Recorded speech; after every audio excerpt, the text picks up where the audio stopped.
ক্ষেত্রিতা 16 মাত্রা, এতে 3টি তালি 3টি খালি আছে। পদবিভাগ 4 4, পদ সমষ্টি 4, ইহা বিষমপদী ছন্দ। ঠাকুরটা দেখে নেন। হা হিম হিম হা হা হিম হিম হা না তিন তিন না তে তে হিম হিম হা হা।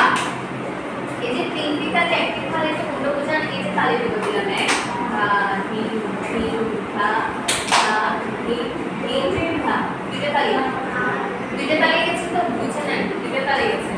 এই হা হিম দা হা হিম দা, এরপর তালে গেছি, এটা হচ্ছে আমার খালি। এই জন্য বলে 3টি তালে একটি খালি, 2টা তালে গেছে একটা খালি, আরেকটা তালে গেছি 3টা তালে, বুঝে গেছে?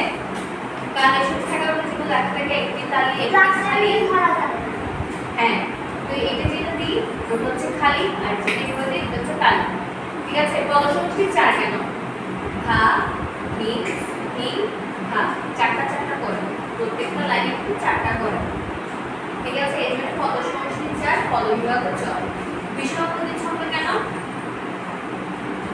একটা 2টা তালি দেওয়ার পর একটু খালি একটা আছে না, এই জন্য একটু কিছু সমান আবার কিছু তেতালো আছে, এই জন্য বিষমপদী ছন্দ বলে। ঠিক আছে?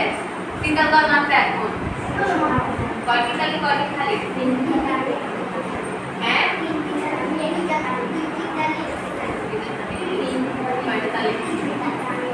কয়টি তালি কয়টি খালি? পদবিভাগ পদবিভাগ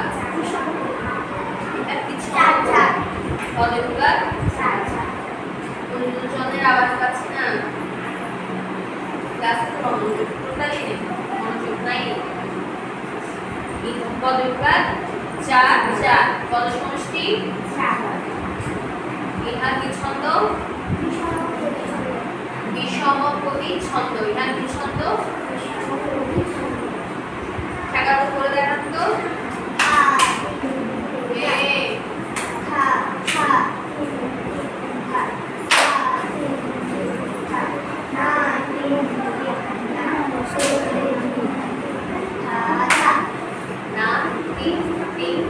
গানের মধ্যে এভাবে করা যায়, গানের মধ্যে তো করা, তাই না? নাচের মধ্যে হাতি করে। যখন কেউ করে থাকার মতো দেখেন তখন এভাবে করে দাঁড়িয়ে হা হিম হিম হা হা হিম হিম হা না তিন তিন না